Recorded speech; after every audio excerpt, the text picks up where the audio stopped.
ബ്രിക്സിനെതിരെ നടപടിയുമായി American president Donald Trump. American വിരുദ്ധ നിലപാട് സ്വീകരിക്കുന്ന ബ്രിക്സ് രാജ്യങ്ങൾക്ക് മേൽ 10% തീരുവ ചുമത്തുമെന്നാണ് ട്രംപിന്റെ പുതിയ പ്രഖ്യാപനം. എന്നാൽ ഏകപക്ഷീയമായ തീരുമാനങ്ങൾ അംഗീകരിക്കില്ലെന്നാണ് ബ്രിക്സ് നിലപാട്.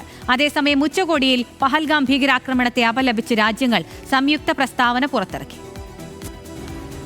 അമേരിക്കൻ വിരുദ്ധ നിലപാട് സ്വീകരിക്കുകയാണെങ്കിൽ ബ്രിക്സ് രാജ്യങ്ങൾക്കുമേൽ 100% തീരുവ ചുമത്തുമെന്ന് മാസങ്ങൾക്ക് മുൻപേ അമേരിക്കൻ പ്രസിഡന്റ് ഡൊണാൾഡ് ട്രംപ് പ്രഖ്യാപിച്ചിരുന്നു. ബ്രസീലിൽ 17ാമത് ഉച്ചകോടി പുരോഗമിക്കവെയാണ് ട്രംപിന്റെ പുതിയ പ്രഖ്യാപനം. ബ്രിക്സ് രാജ്യങ്ങൾക്കുമേൽ 10% നികുതി ചുമത്തുകയാണെന്നും തീരുമാനത്തിൽ നിന്ന് പിന്മാറാൻ ഉദ്ദേശമില്ലെന്നും സമൂഹ മാധ്യമമായ ട്രൂത്ത് സോഷ്യലിലൂടെ ട്രംപ് അറിയിച്ചു. തീരുവ ചുമത്തുന്നതിനോ കരാറുകൾക്കോ ഉള്ള കത്തുകൾ ഇന്ന് അയച്ചു തുടങ്ങുമെന്നും അമേരിക്കൻ പ്രസിഡന്റ് വ്യക്തമാക്കി. എന്നാൽ അമേരിക്കയ്ക്ക് ഏകപക്ഷീയമായ നിലപാടുകൾ സ്വീകരിക്കാൻ സാധിക്കില്ലെന്നാണ് ബ്രിക്സ് നിലപാട്. ലോക വ്യാപാര സംഘടനയുടെ മാനദണ്ഡങ്ങൾ അമേരിക്ക ലംഘിക്കുകയാണെന്നും ബ്രിക്സ് വ്യക്തമാക്കി. അതേസമയം ബ്രിക്സ് ഉച്ചകോടിയിൽ ഭീകരതയ്ക്കെതിരെ ആഞ്ഞടിച്ചാണ് പ്രധാനമന്ത്രി നരേന്ദ്രമോദി സംസാരിച്ചത്. മാനവരാശിക്കെതിരായ ആക്രമണമാണ് പഹൽഗാമിലുണ്ടായത്. ഇന്ത്യക്കൊപ്പം നിന്ന എല്ലാ രാജ്യങ്ങൾക്കും മോദി നന്ദി അറിയിച്ചു. തീവ്രവാദത്തെ പിന്തുണയ്ക്കുന്നതിൽ പാകിസ്ഥാനെ പ്രധാനമന്ത്രി പരോക്ഷമായി വിമർശിച്ചു. ഇറാനിലെ ഇസ്രയേൽ അമേരിക്ക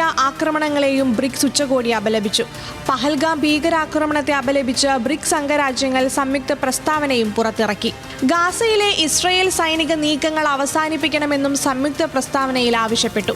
പ്രാദേശിക സംഘർഷങ്ങളിൽ നയതന്ത്രപരമായ സമീപനങ്ങൾക്ക് പിന്തുണ ഉറപ്പാക്കുമെന്നും ബ്രിക്സ് ഉച്ചകോടി വ്യക്തമാക്കി.